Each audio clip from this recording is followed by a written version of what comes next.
You're welcome, everyone. Trying out the dual stream thing again, see whether it works this time or not. I don't have much faith in it, so.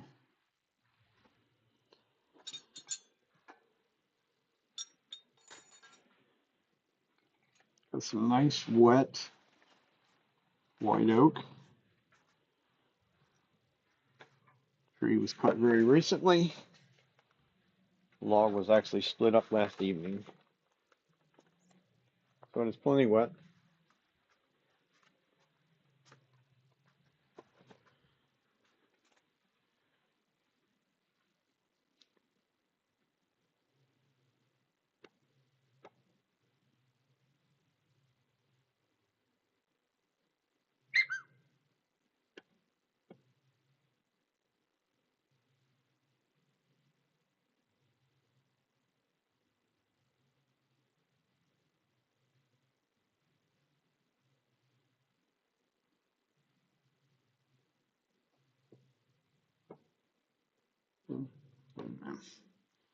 Don't know.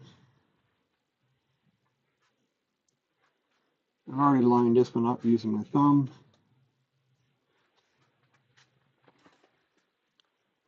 Start out nice and slow. Looking for vibration about there, because it's not true.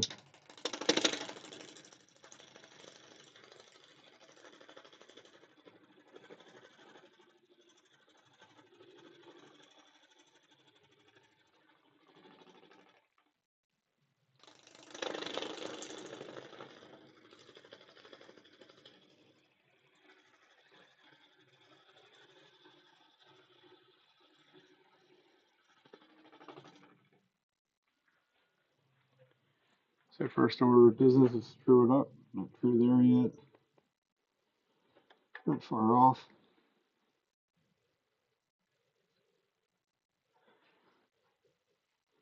Not a whole lot of character to this white oak.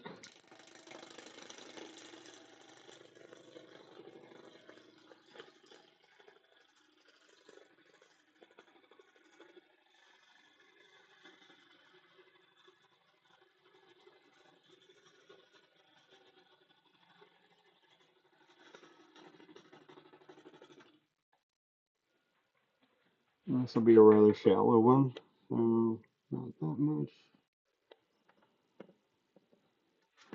One last check on things, make sure we're quite where we need to be. Should have looked at that a little earlier.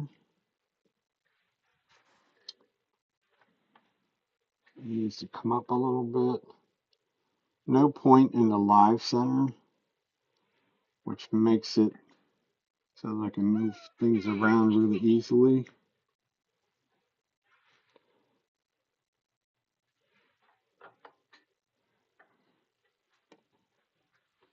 We'll make one more cut. Somebody's texting me. It's probably my wife showing me.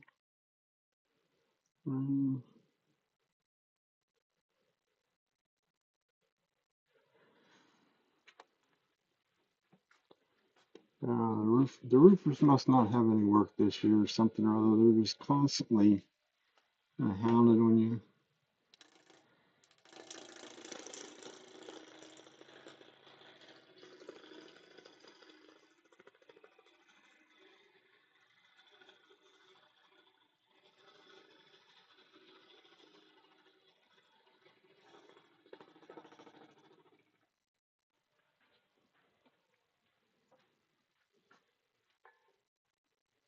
That should be good.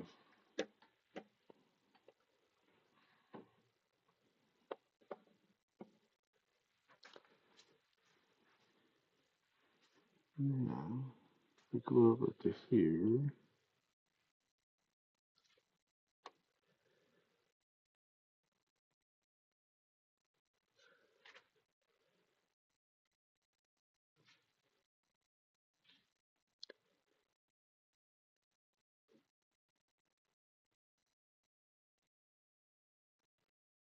There you go. That work. So now we have this trued up and we'll true up the bottom.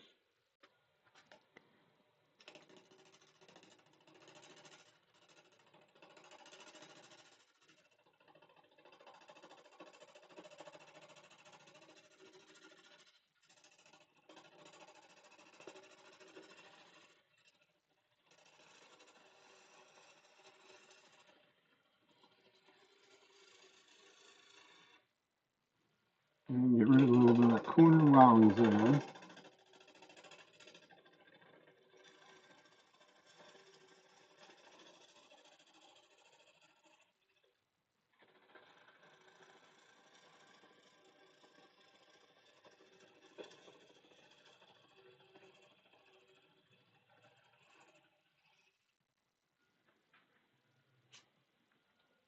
So I guess I have to think now on how big of a, it does have some, no, it's just a grain.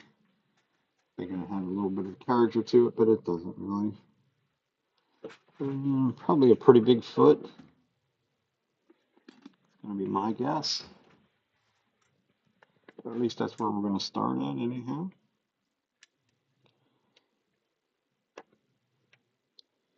Could even make it oversize a bit.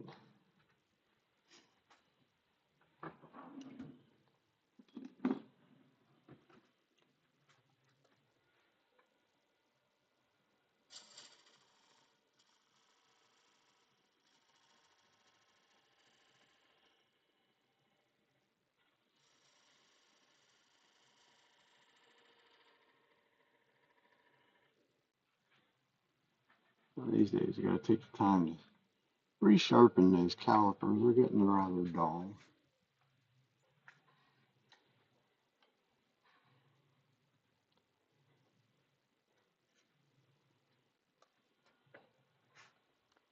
So now we should be able to bring our speed up because now we're in balance to whatever speed you're comfortable with.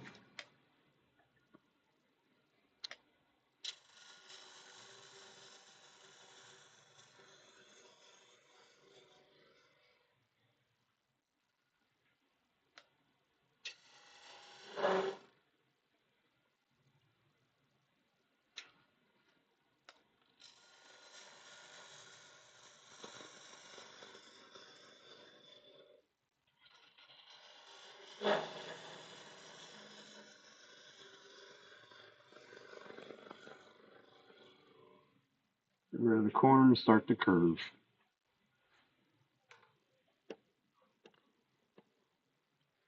Always in your best interest to shut off the lathe to move the tool rest.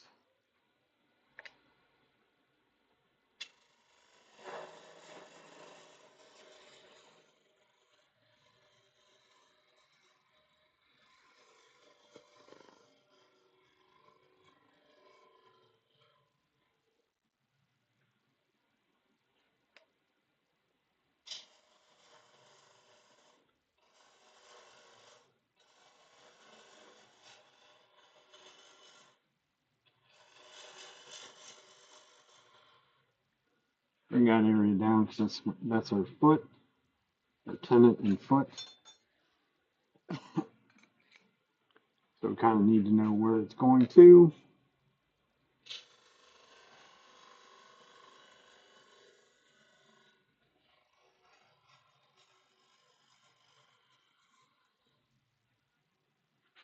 So now we sort of finish out our shape as best we can at this point because the tailstock's still in the road.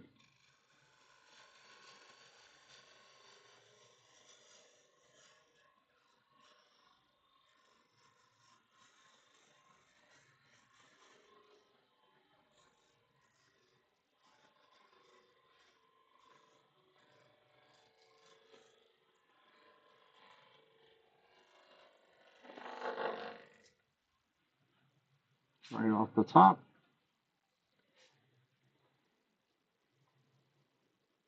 Be a nice clean cut if I got the whole way in there, but we can't get the whole way in there. Put my scraper on once and see. I normally would just go into that area with the scraper.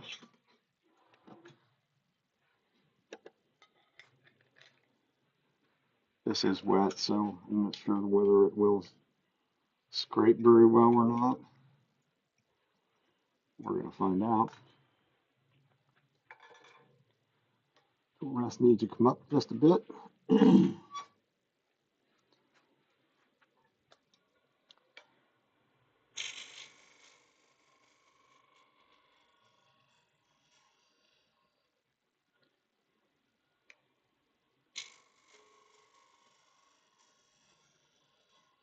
I want that to be a curve right from that foot up to the top.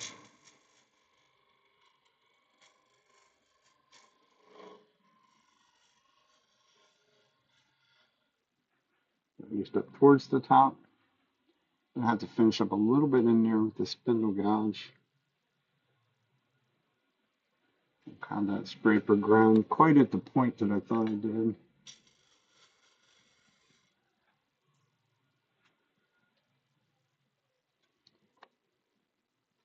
Not necessarily always scrape wet wood as well. It isn't going to necessarily scrape very well. Like I say, this is going to be a rough turn. It'll need to dry.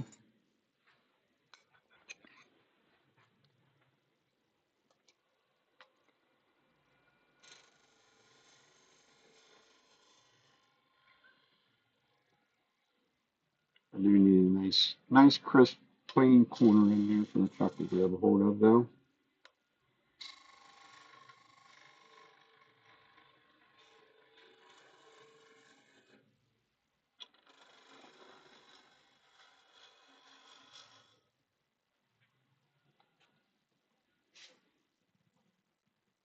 That'll be all right.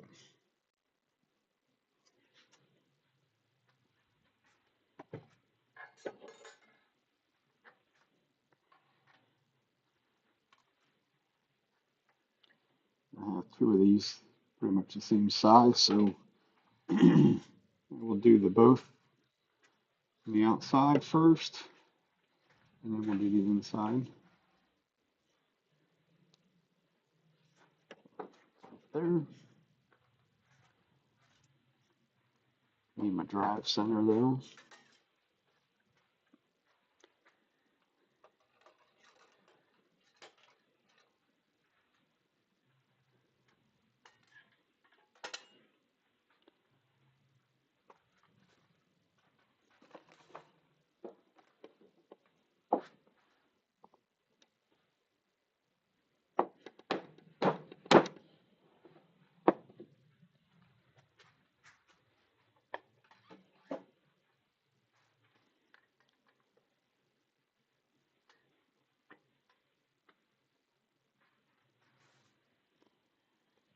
Back overhead.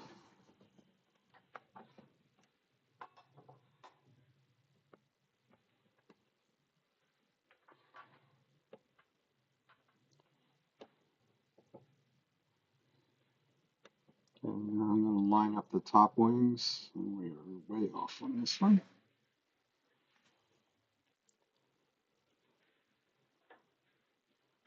It's just using the cone part in there. It makes this job a whole lot easier. If it had a point on it, you can't move it just that little bit like I'm moving it. It just doesn't work because it wants to go back into its same little hole. That's a good enough place to start.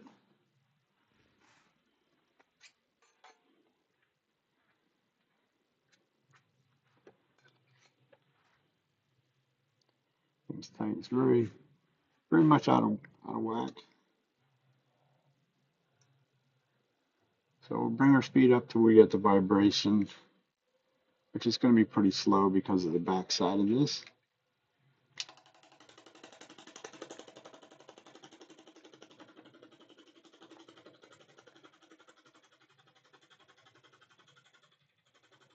And we'll have to go slow to get this round.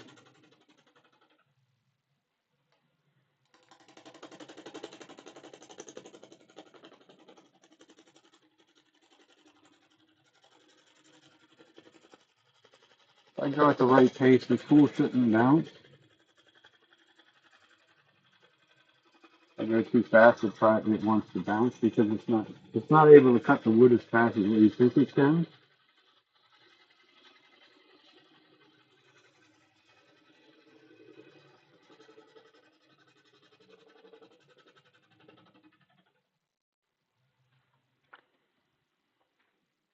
Not quite there yet. Not there. But it's going to give us a good idea as to whether I have it sitting where I want it. It's close enough. That's not.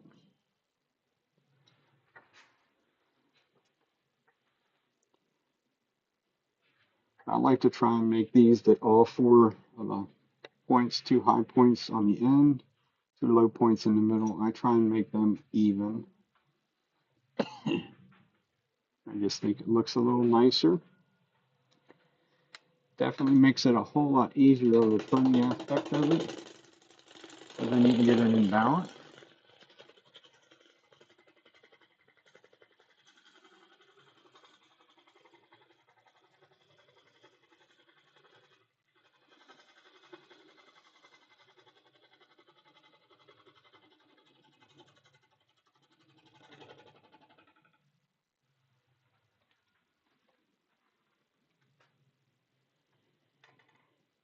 Yeah, see how we did. Not totally, but it's close enough. And that's certainly more than close enough there.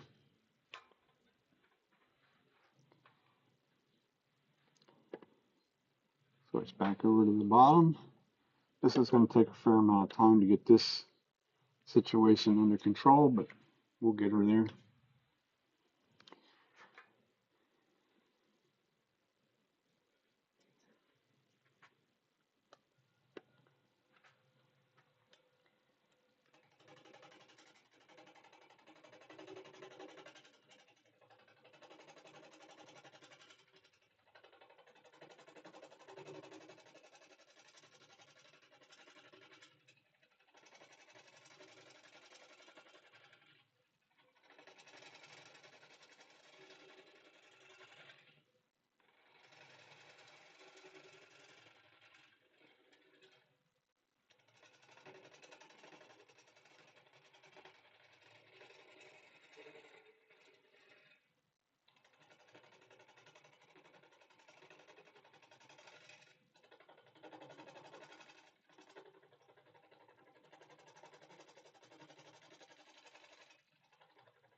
Just has to be flat enough to be able to go put a tenon in there, which it is.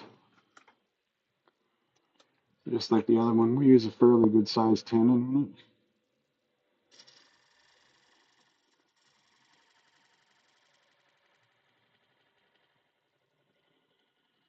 And make a nice deep mark, striding with the left leg and never touching the right leg. Very exciting if you do, and exciting in not a good way. So we still have some areas that we didn't clean up yet, but that doesn't matter. It's all going to go away now. And now we're in balance. Now we can bring the speed up to what I'm comfortable with.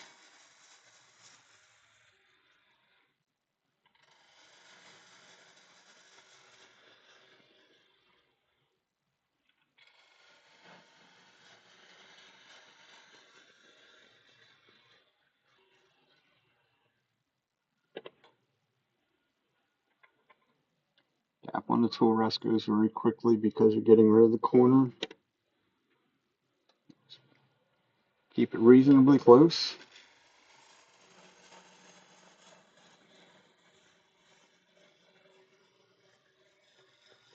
Now start to make the curve.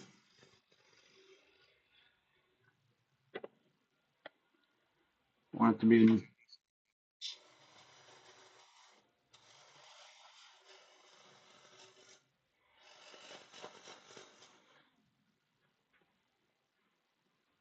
How are you doing?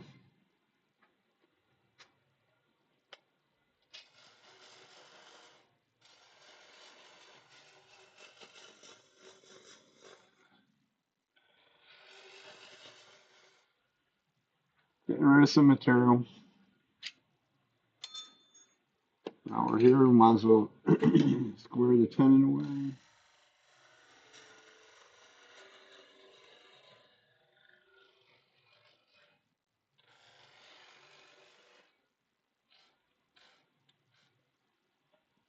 Tendency not to leave any sharp edges.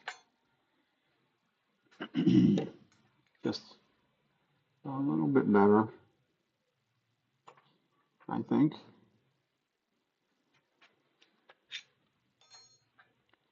Certainly keeps the blood where it belongs.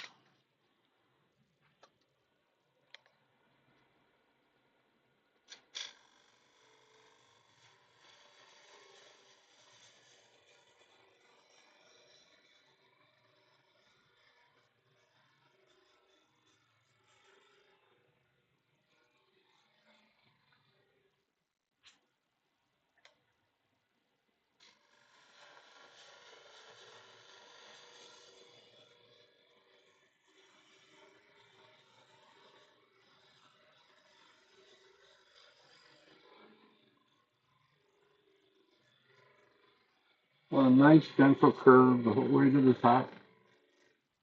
Didn't quite get there on that one.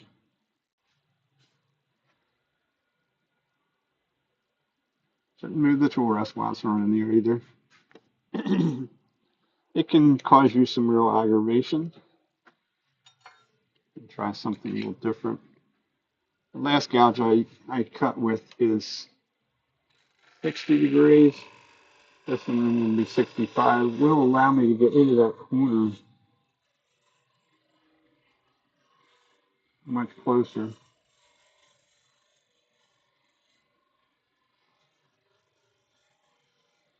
I would just use it and make the hole, make it cut the whole way to the top.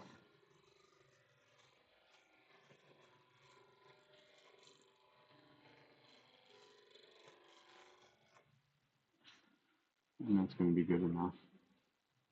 I'm not worried about that last eighth of an inch in there. Like I see, these are green, so they'll have to dry. Everything will have to be re-trued anyhow, so kind of a waste to get too carried away with it. At least that's my opinion.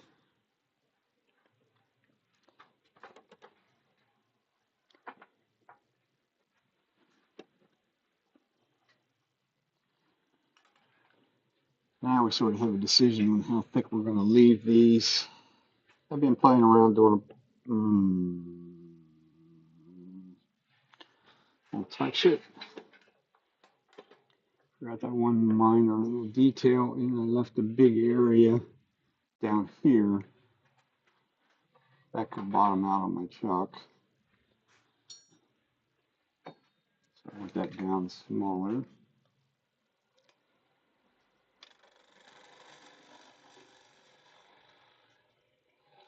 If I get it down nice and small, it generally will go in the hole that's in the center of the chuck.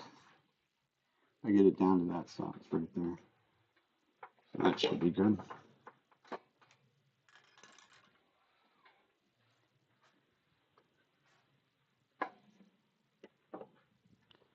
As you see, that's just a 4-prong drive. If you drive them in nice and deep like that, you see I was able to pick that bowl off of there or release the tailstock and it didn't fall to the ground. So this gives you an idea that it's driven in there. I drove it in with a wooden mallet first. And of course the amount of pressure from the tailstock as well.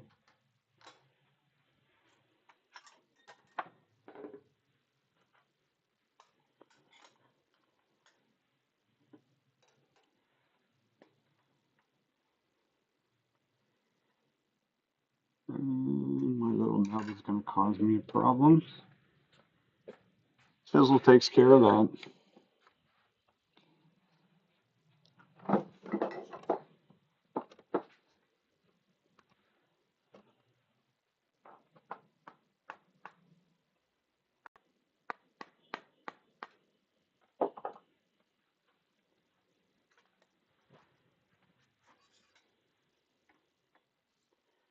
course, by doing that, we now lost the center point, but that's all right.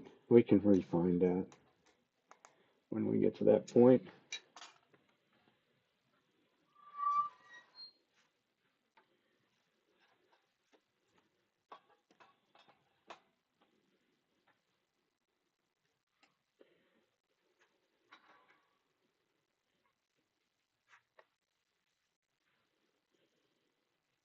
Make sure things clear.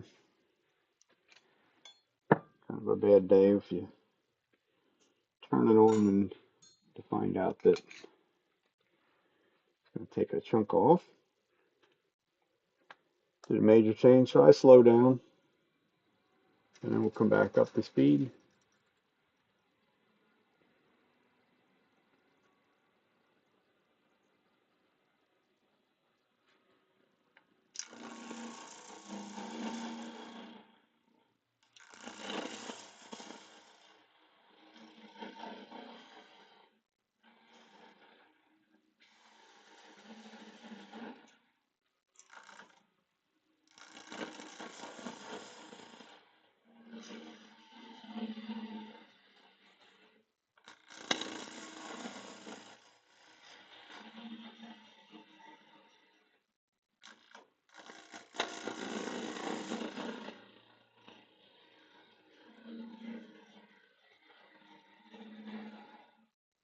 It's surprising it's actually a little on the dusty side. Very surprising.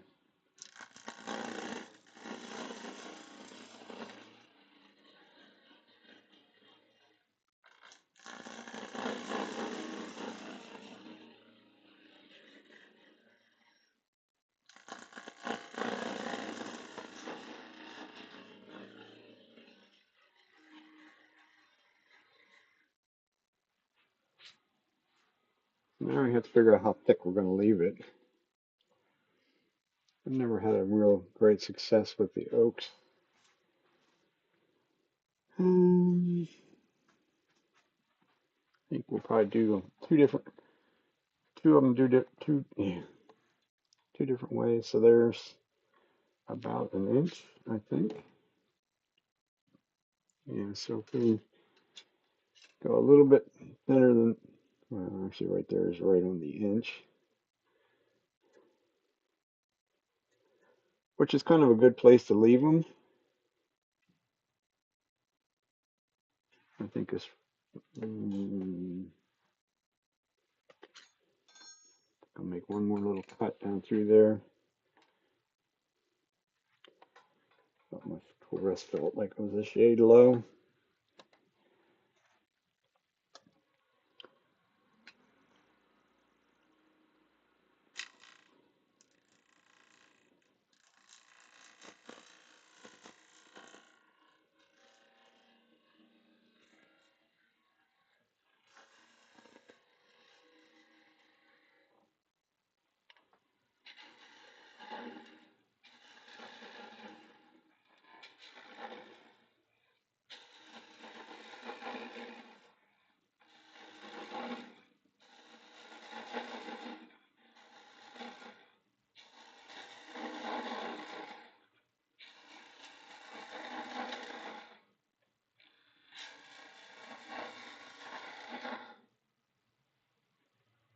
I like leaving the steps. I think it makes this whole process a whole lot easier. It's kind of what I teach. Okay. And I do use what I teach. So now we've been down another 3/4 of an inch or so. You're doing wet wood, you want to be very much in tune with the wall thickness.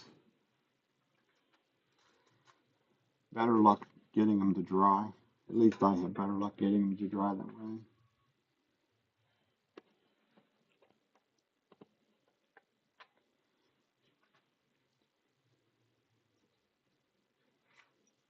So we're very consistent going down the wall.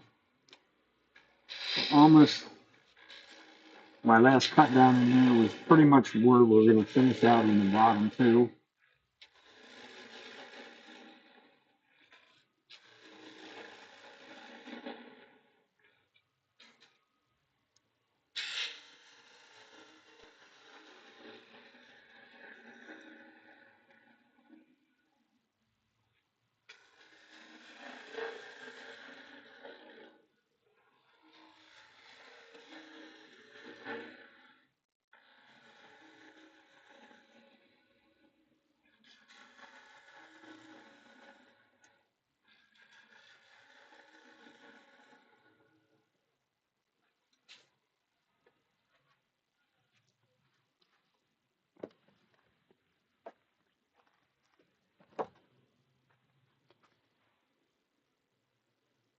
I don't quite have the curve I want. I'm going to check it for thickness though. Not totally worried that I don't have the curve that I want. We have the thickness that we want. Left a little bit of a hump right there. I think I'll take that out. This very center part down there can be a little thinner than the rest. By virtue of there's still a tenon down there.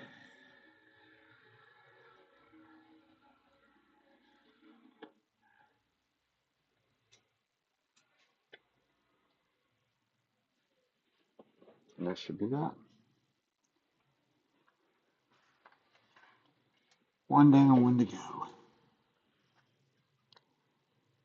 Very much fun, very fun to turn green wood. Turns so nice and easy.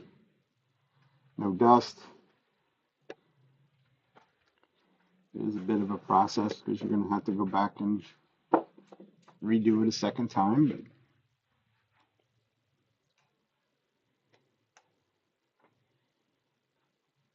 this one I think will take down considerably thinner.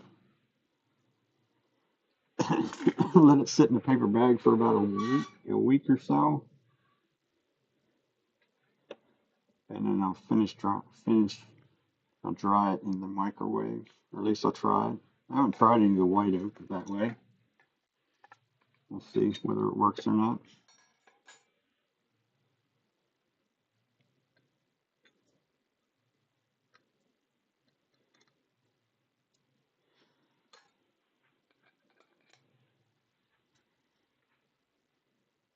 As usual, we did a major change, so I always slow down, bring my speed back up to where I want.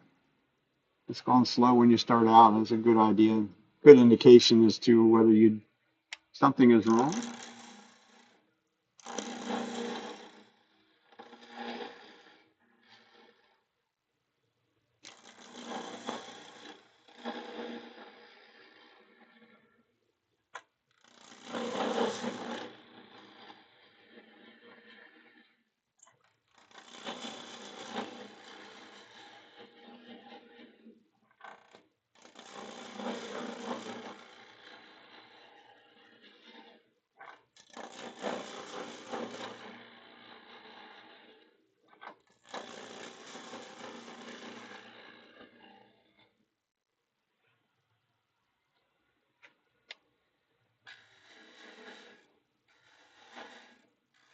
A little bit more room than that.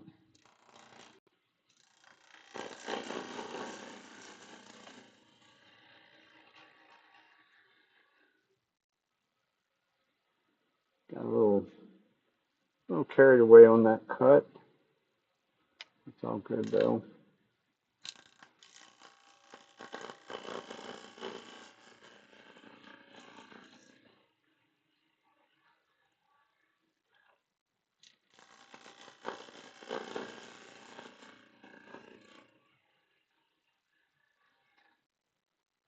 Gotta be careful at the bottom there. This is a straight wing ball gouge. So if I run into that, it's not a good scenario. So that's probably about 3/4. Yeah, something like that. I think I'll just leave it at that 3/4. I'm still going to be concerned about making it even though. Even though you're going to even when you dry stuff in the microwave, there again, the more even it is, the better it dries.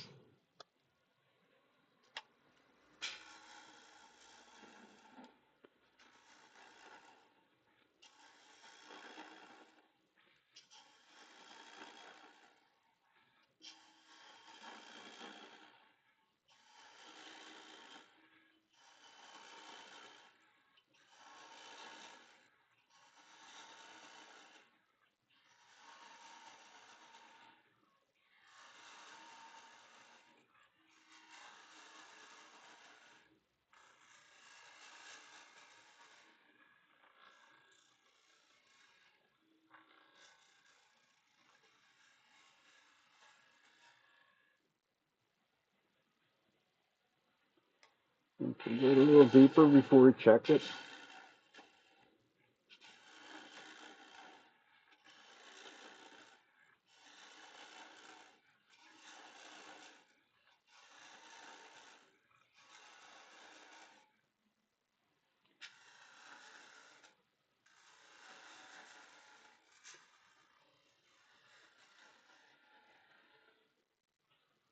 So have to keep in mind making them steps. For the most part, they're going straight in. The closer I get to the outside, the more they have to start to curve, not the outside. Or you could, making the steps, if you're not paying attention, you could end up with a thin spot down at the bottom, which is really a bad thing to have.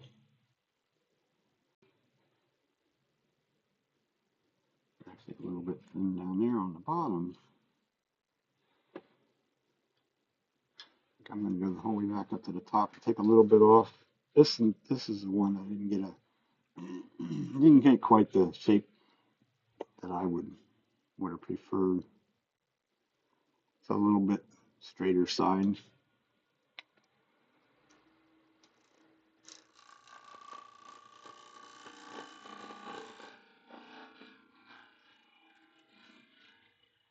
So we'll just sort of take some more out of the top and nothing out of the bottom right there. That should be good enough.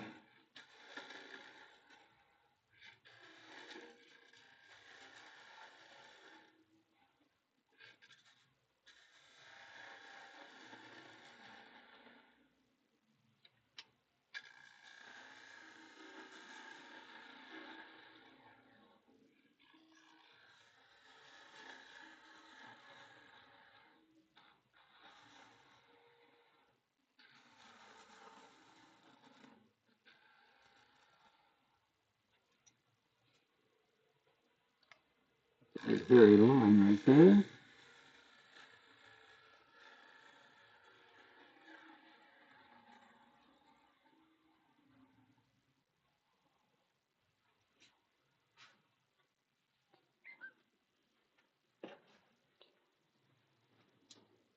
That should be that. It's weird when you work with oak because you run your fingers in there and all you feel is that end grain sticking up. I mean, it does sand smooth once it's dry, but when it's wet, it's like you're running your fingers over like 80 grit sandpaper because of the end grain. It stands up right away. Which is kind of weird in a way. Okay, so that's number two.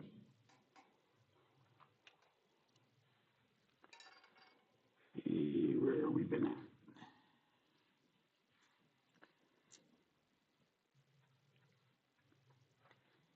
I do have one more piece to do. It's the two bowls. This piece is going to be a kind of a pain.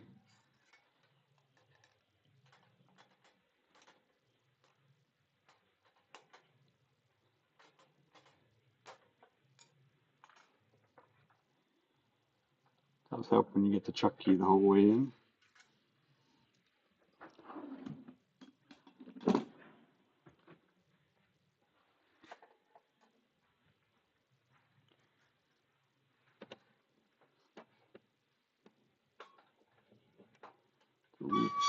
Oh yeah.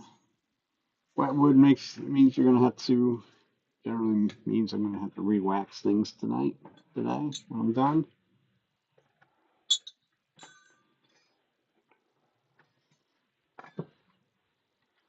All part of the process though. We're gonna use our 4-prong drive. This piece is it's definitely got plenty of issues. I just leave it right where it's at. Might have to back up a little bit. This thing has crack going down there. It's going to be a very shallow kind of a plate thing. I'll work on the top first. I'm going to get rid of that crack is mainly what I'm after.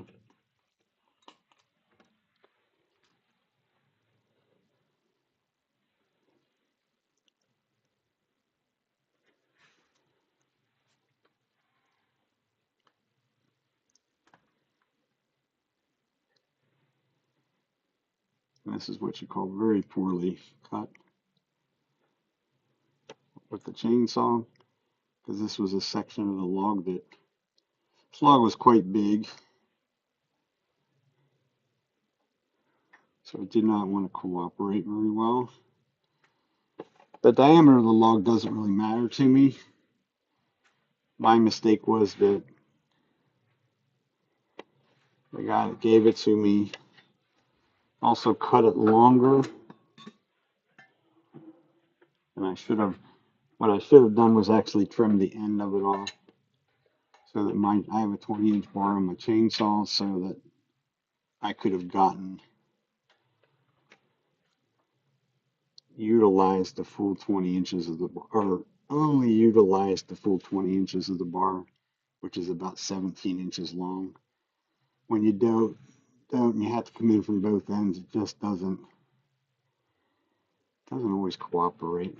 And this is kind of a prime example of why it didn't cooperate. So I'm going to take a couple seconds. I'm going to go sharpen this gouge. I can maybe figure that out. I'm not sure what it'll do on the short speed side of it.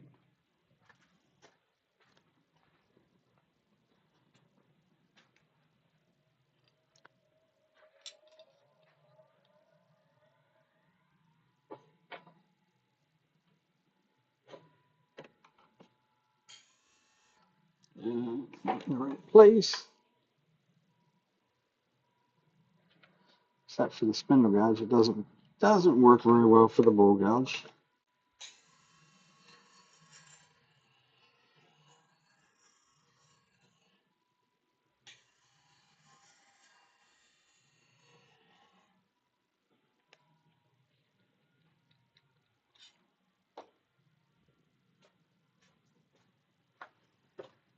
Now we're ready.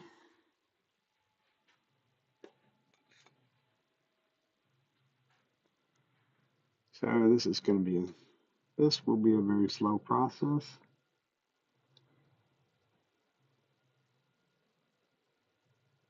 Because there's a whole lot of material out here in this end.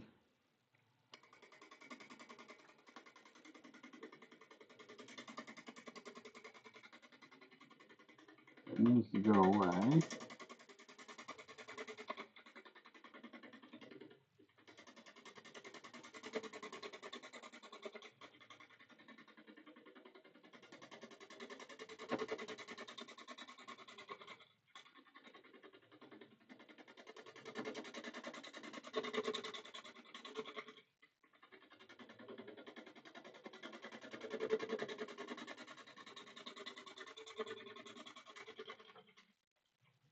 Which is pretty much blind turning.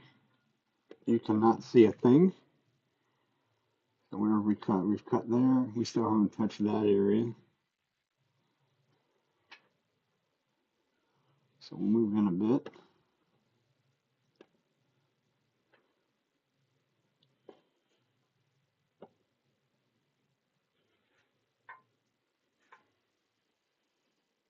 We've got another half an inch to go down there. And then we'll see when we get to the outside. I just saw another crack on the outside of this thing.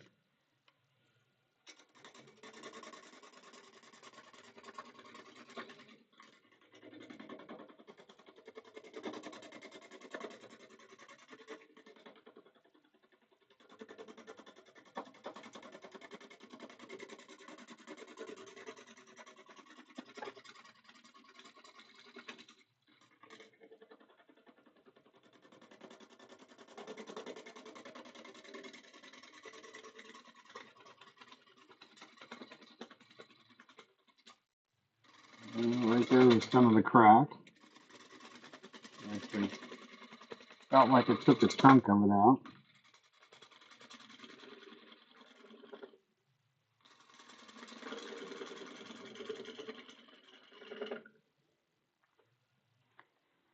See how big of a chunk it took out.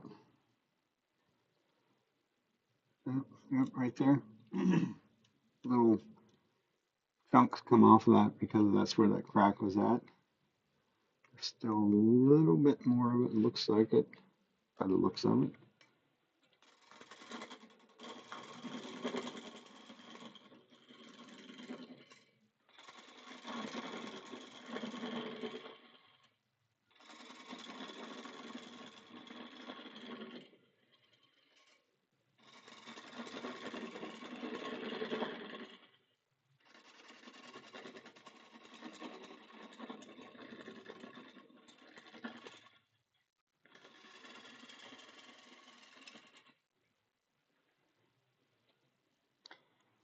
This is where it pays to not do what I did with the chainsaw. There's our crack running through, up and around to there. I think we'll just keep going in the same fashion that we are right now.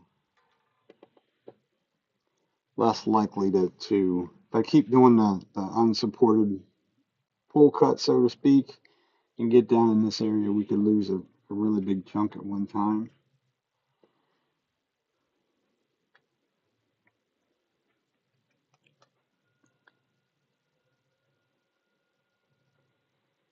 And we get about 50 RPMs more. Every little bit will help in this.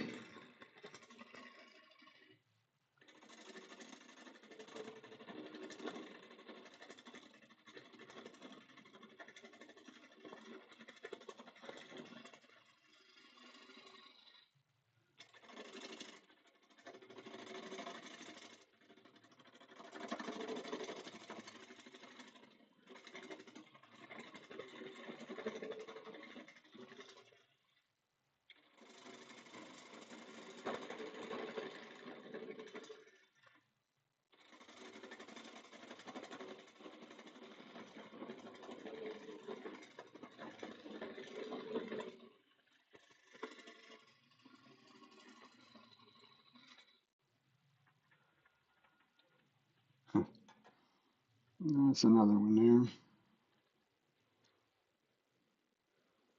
Still got some, still must be a little cracks running through some of that.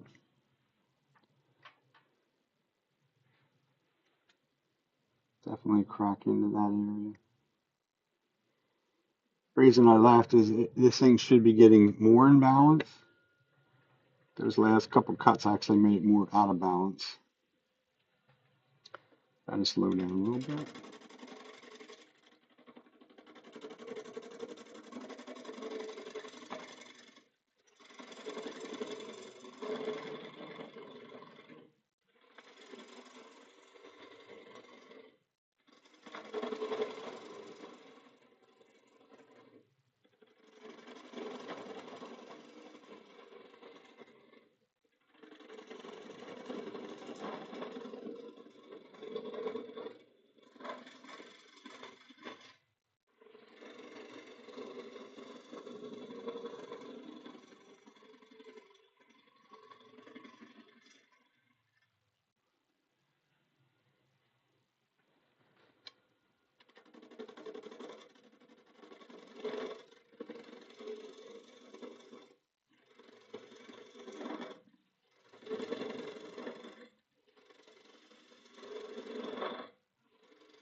And the intent for this side was to be the top, because there is another more cracks on the bottom on the corner. I'm still dealing with some of that right there.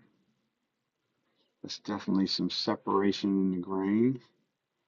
You can see a tiny little crack going up there.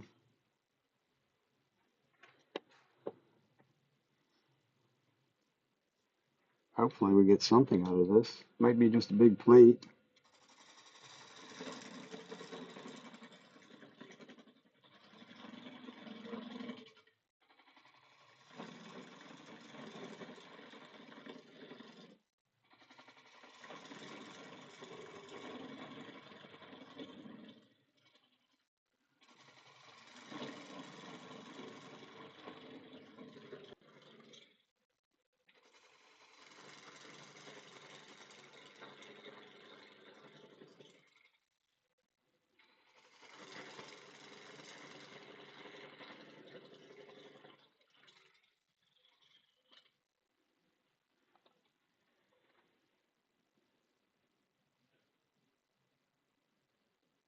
Yeah, I think I've gotten below it. Just barely. We went down a whole another quarter of an inch, which is what it took to get there.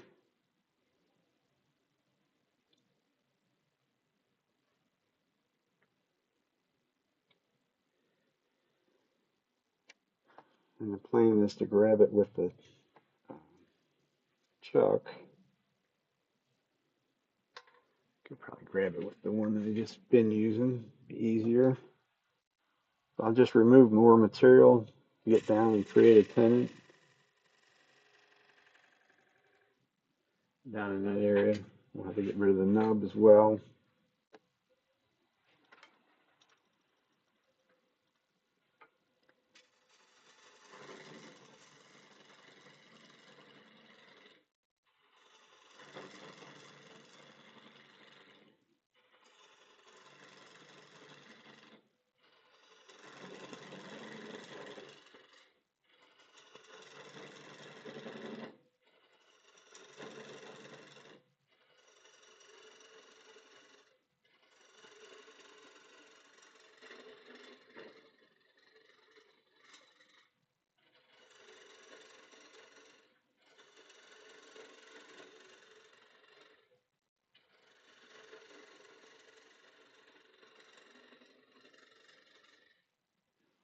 So there's our area for our tenon.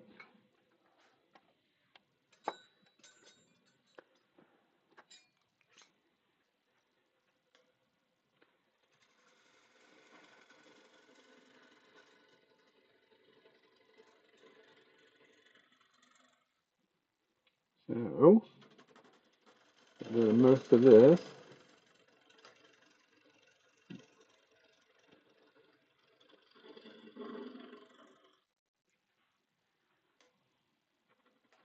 Just a little easier to knock it off with the chisel.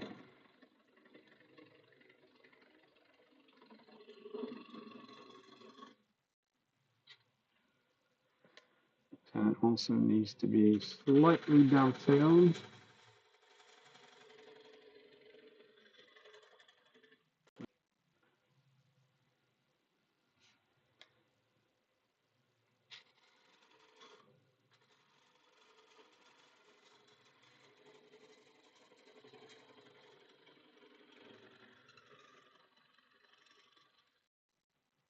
In this case, a fairly flat area down in there because of how we're gonna grip it.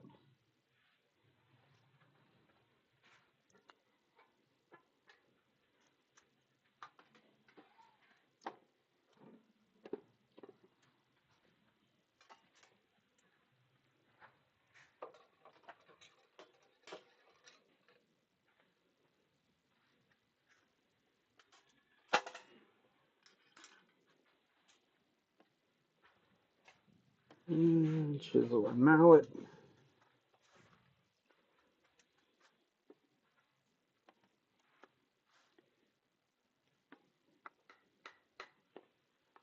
Okay, with grain, knocks it right off.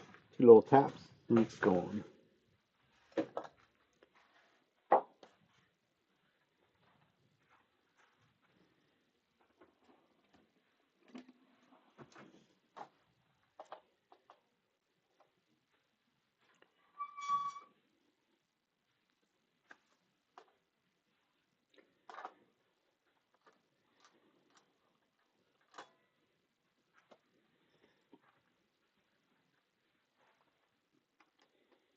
I run the grain with the jaws of the chuck, so that it gives it a nice even grip all the way around.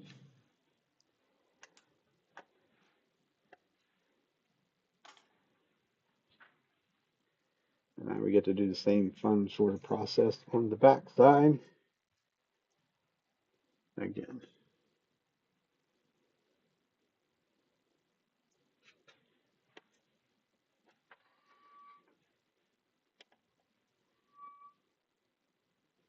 Because there is more cracks on the end.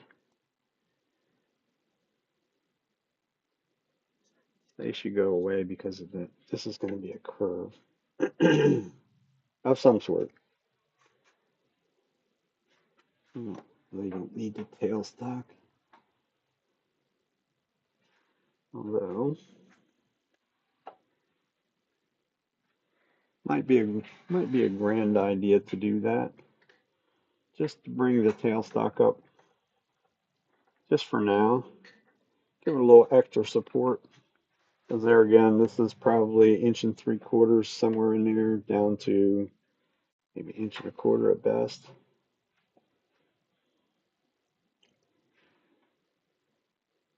So we have a fair amount of material to remove way out here on the outside. And more cracks.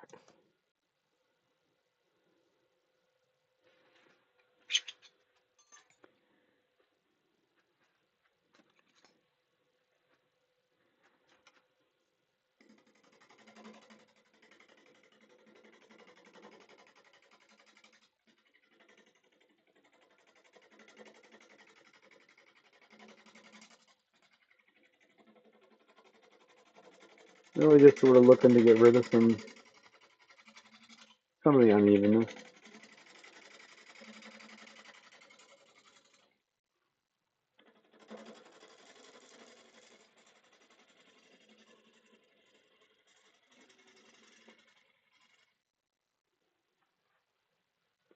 Somewhere in here, that's got to go down more yet. Somewhere in there I need a tenant, so that's gotten rid of a fair amount of the unevenness out here. There's a place where there was little something's going through. I think I'm going to concentrate more so in here in the middle for a little bit. Try to get this even in here so I can sort of set the size of foot this is going to be, which is going to be fairly big for the 4.5 or 5 inch jaws.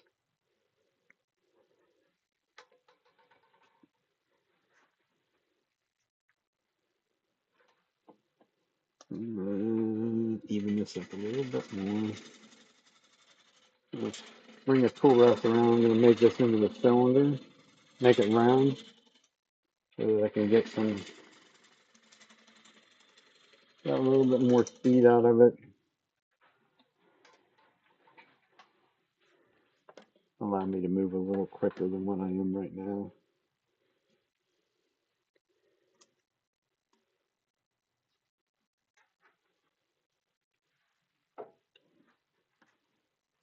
Prime example why you spin it by hand before you turn the machine on. That's where our vibration is coming from, though.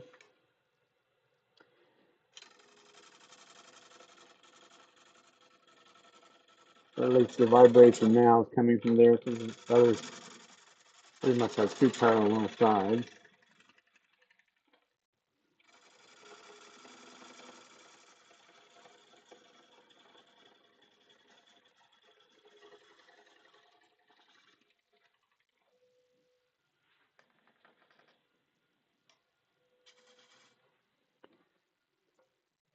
Putting the tool in. I think one more little cut will do better.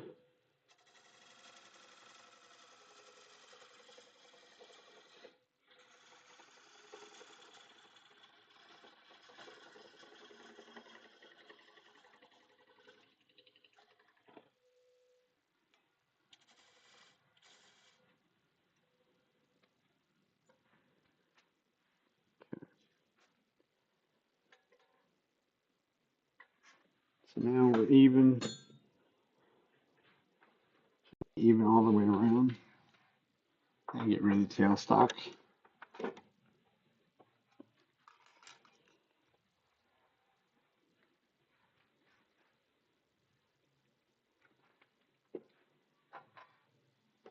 Finish cleaning up this bottom part.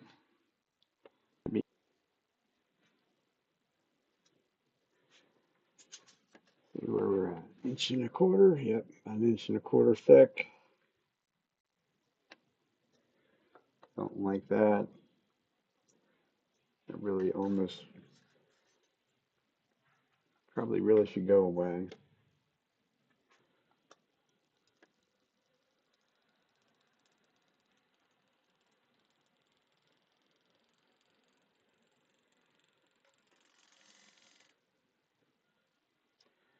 Ticking would drive me nuts.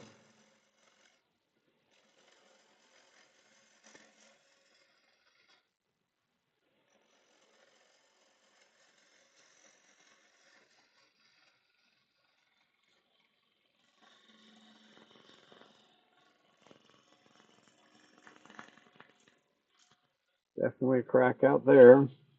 We knew that though. As soon as I got to it, you could hear it. That stuff.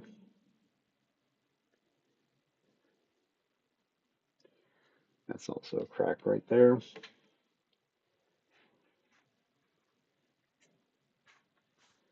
That we know has to go away.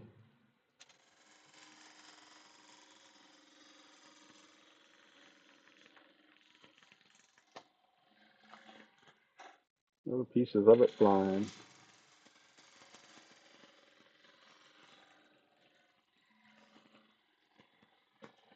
It's also sort of why I'm cutting in the direction I am. As if I was to keep doing my little pool cut in that area, those little shards that's coming off of there will be firmly planted in my chest or my face.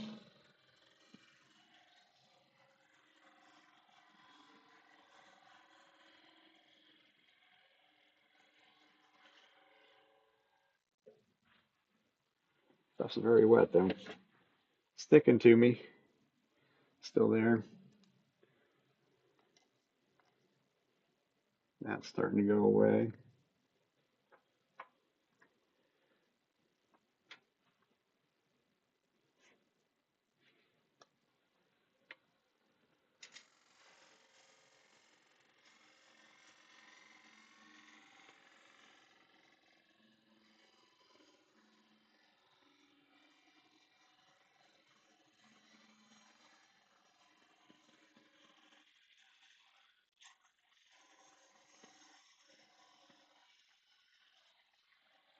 Thank you.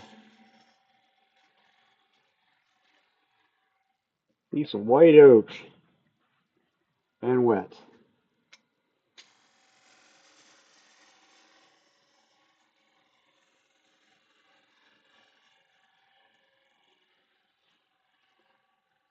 This one's going to end up being just a little flat plate of some sort. Just to get, just trying to get rid of all the defects. I really kind of like to get down below that one yet.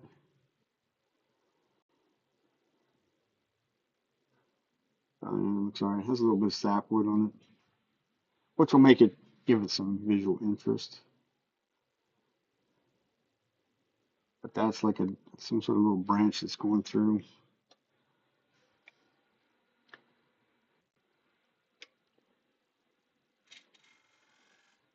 Let's do it this way.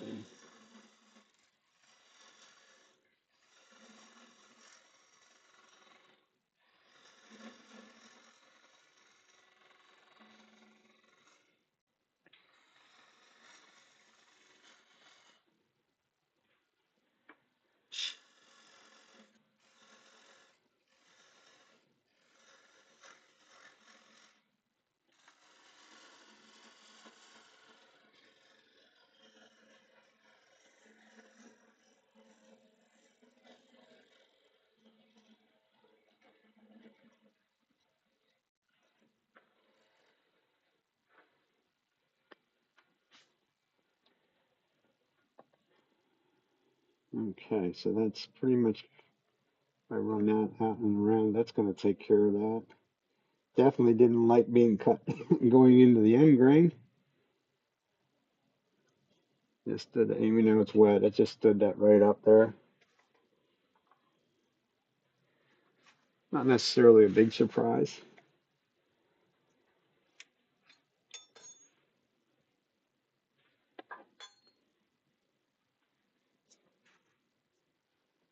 Oak is definitely not in my top 10 list of woods to work with. Be amazed if this, I mean, it turns all right. I shouldn't give it that way, but getting this stuff to dry without cracking and splitting and carrying on, that'd be a whole different ball game.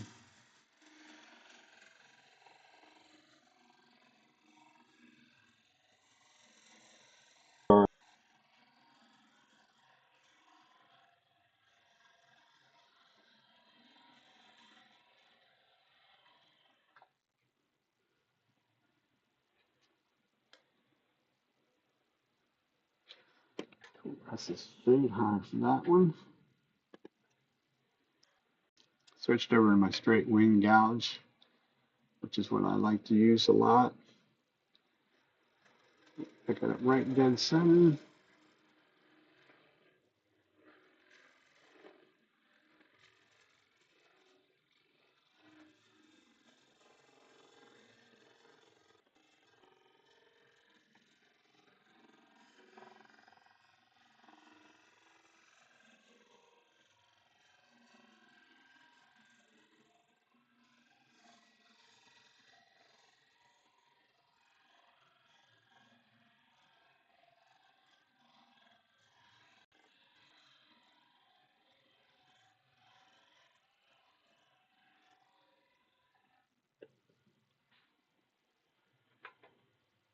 Alright, so that's going. There's still some places it wants to stand it up, but this we're just gonna have to live with that because of the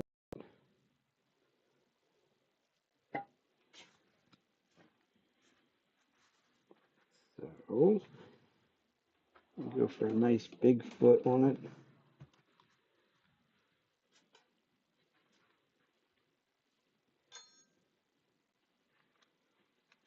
That's what I used on the other two bowls. Not really.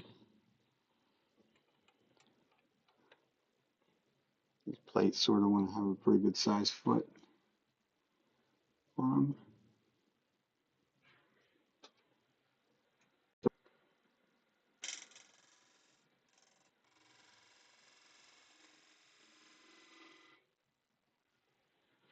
So that should do that.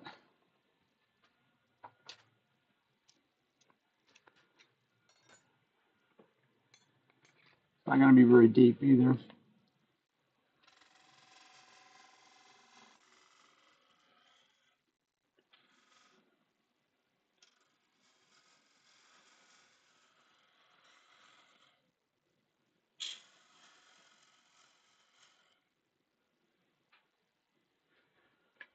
Try to spindle gouge. See if the spindle gouge cuts this right clean.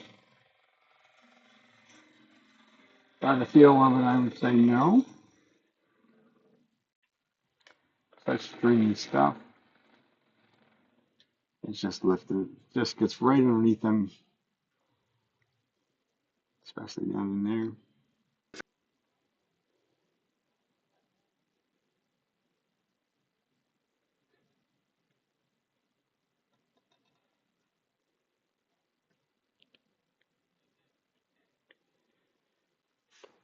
So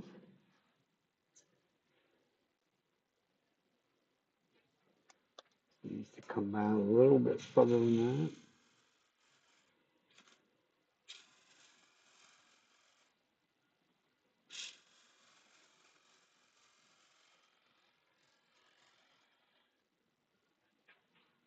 And if it's going to be less than 1/8 of an inch, we're right about 1/8 of an inch. See whether this chuck is the jaws are smooth enough. It should be. I think I've done that before with it.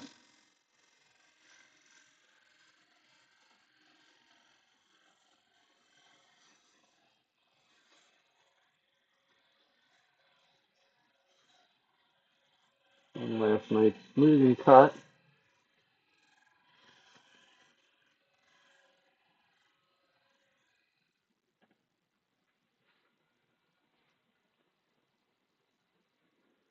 okay.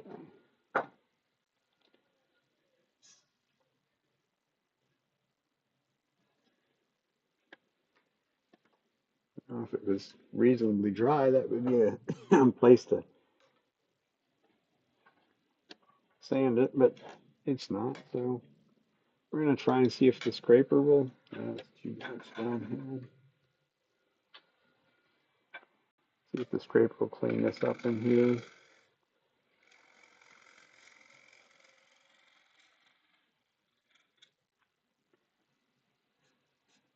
Actually feels like it did. That's odd. That's very surprising. Still left a little bit standing up there. Might as well do that a little bit around my tenant area as well.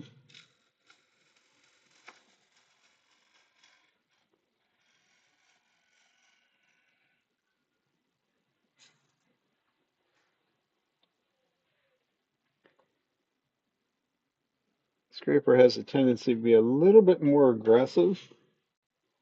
I think I have it. I thought I tried to get this one. I did. Um, what I've tried, this has a radius on it, and somehow or another, I tried to get this point to be more pointy than what it is currently. I was very much unsuccessful. Once again, the wonders of the oak that it's literally like little shards of end grain sticking up at you. I think I'd like that tenant to be just a shade bit deeper. One of those.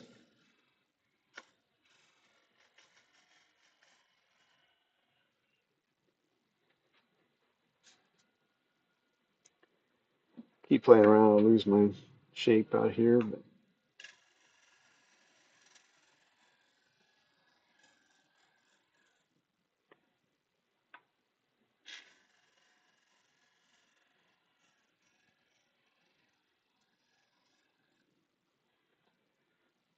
I think that's where you stop screwing with it. Oh, or not. Wow. Why did you do that? Dang. I wonder if it's another, I'm going to say that might be another little crack in there. It literally lifted chunks of wood out of there.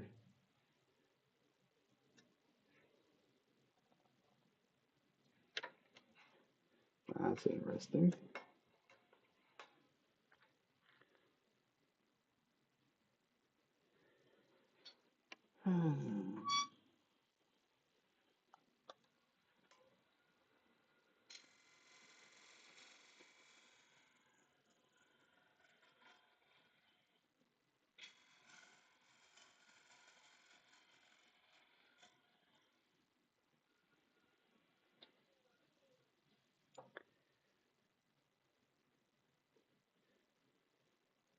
Yeah, I got rid of them, so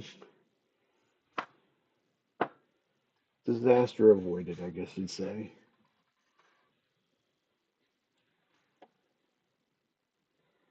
All right, let's flip this thing around. Now we're at a solid 1/8 of an inch tenant foot. That will become the foot once it's dry. Probably almost could leave it like it is to dry, but I don't think that's gonna work. I'm gonna be taking this down to something relatively semi-thin. Probably go down into the 1/2 inch category, something like that, or less. Let it dry for a couple days, and then I'll probably put it in the microwave and bake it. Go from there. Still little hints of a crack that's still going through some of that.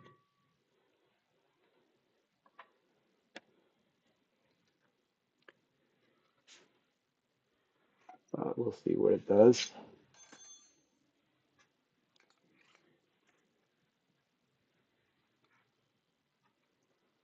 If we made changes, we're going to slow down our speed back up to what we're comfortable with.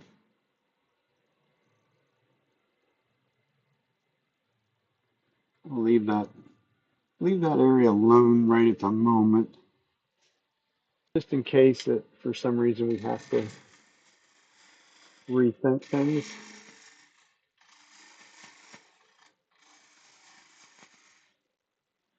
It should probably have a nice flat rim on it.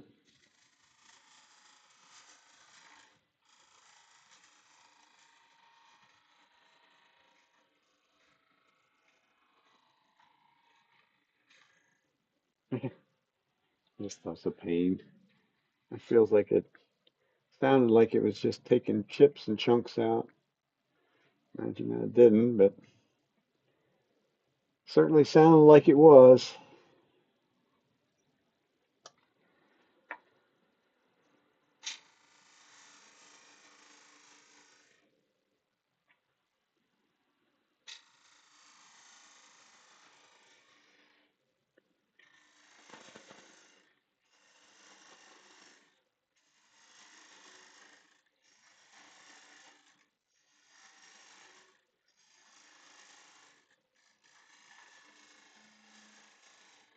I do this sort of the same way I do my natural edge bowl, any of my bowls. But I did that in stages in there. The only difference being a lot of times then I'll go back the other way. Or something like this. Easier cut, cutting right directly into the side of the tree. So that makes it a nice, simple, easy kind of a cut.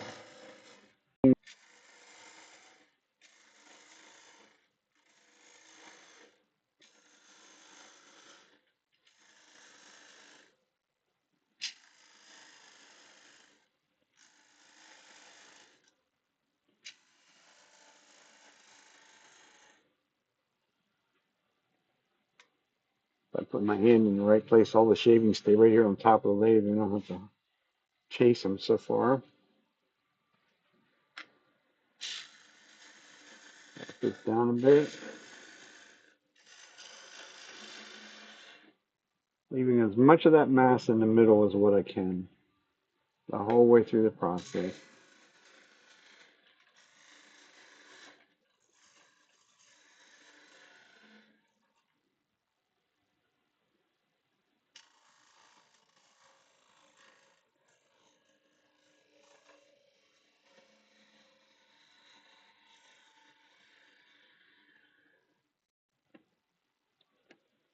Probably would just be a good idea to give it a feely willy a little bit. Feels like I got a little thinner down there than what I am up here, which is not necessarily what we wanted. That probably right there where that's at is probably about the thickness that we want to end up at though. It's probably about a half an inch, maybe even a little bit less. This thing's going to warp and go all funky.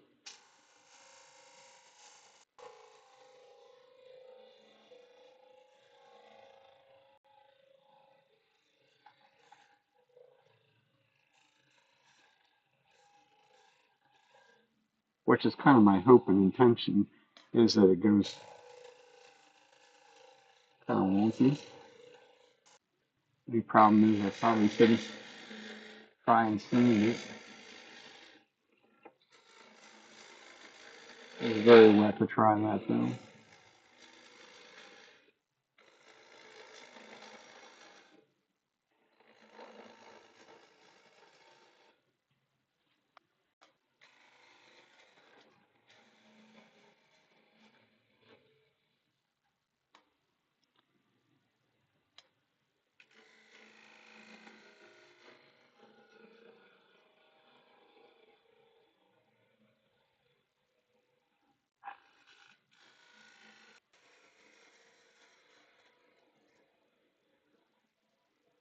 Trying to go extra slow in the center because I'm sure it wants to do the same thing it did on the other side. And I can see the fuzzy sticking up as I'm cutting, so I know it's going to try and do the same thing.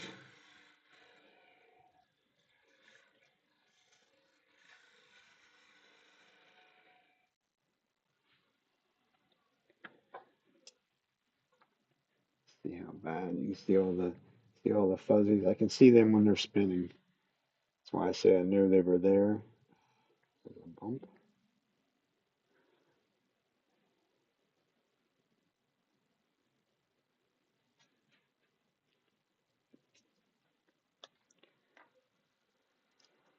Very gentle touch now. It's got some flex to it.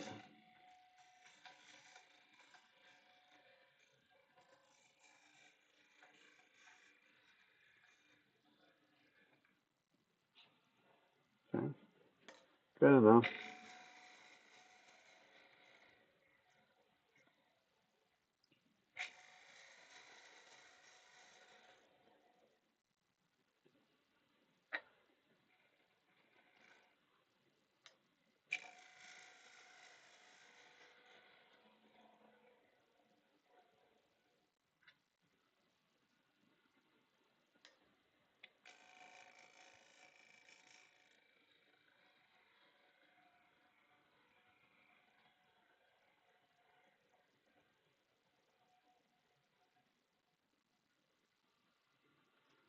Okay.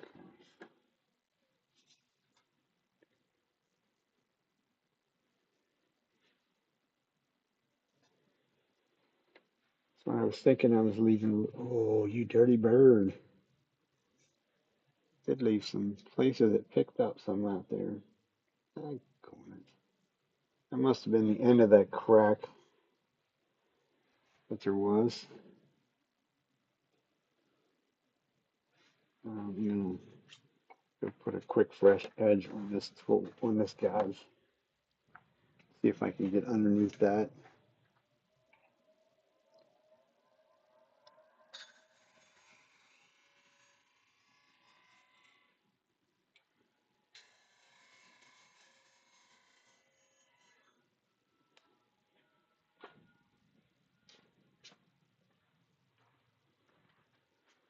Wonders of the oak, and they're deep. That would be like a forever sand to try and sand them out.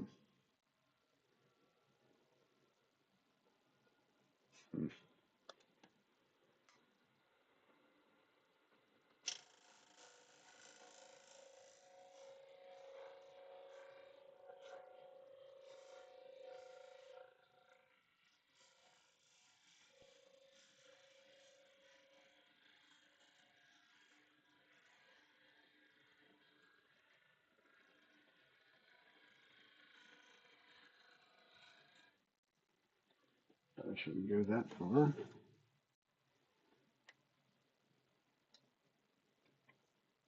That worked. Wonders of a freshly sharpened tool.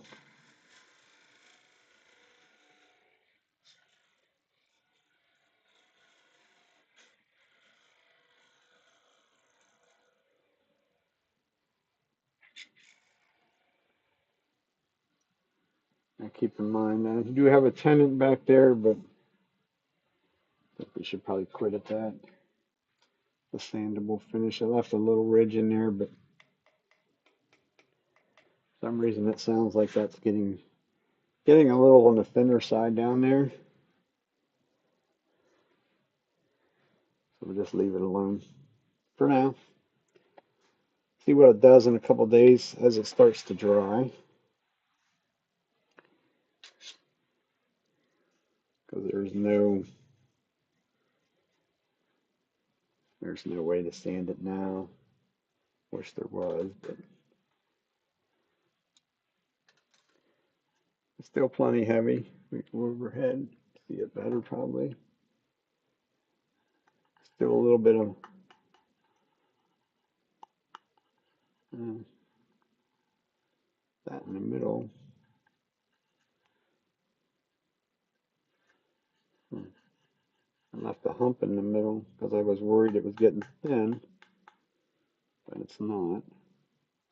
It just sounded that way.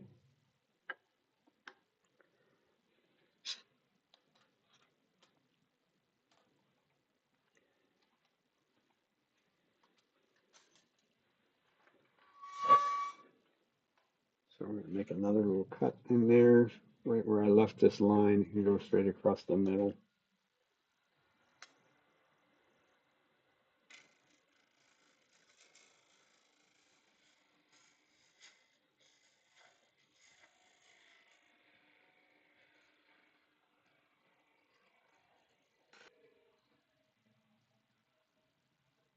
So I left the hump in there. I'm not really concerned that I just kind of put a little line in there, but that little line sands away very quickly versus the big hump that was there. That takes a bit.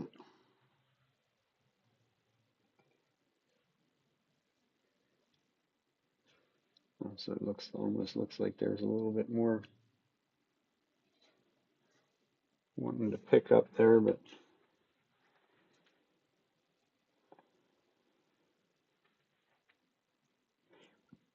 we're probably 3/8, a little better maybe, a little bit heavier than 3/8, not a whole lot more.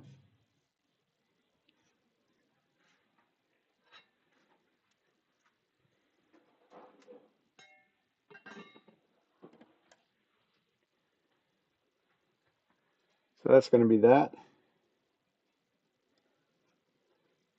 Not something I typically do is the kind of the plate type things, but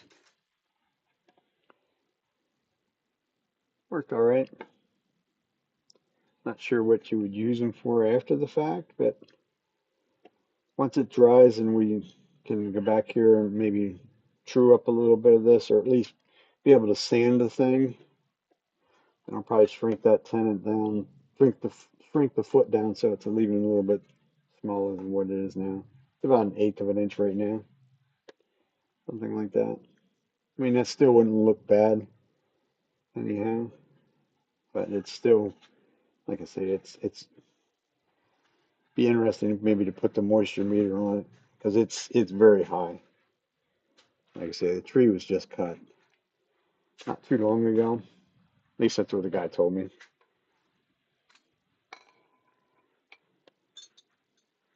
So that's gonna be it. It's time to go eat some lunch for me. Anybody have any questions, comments? Now's the time.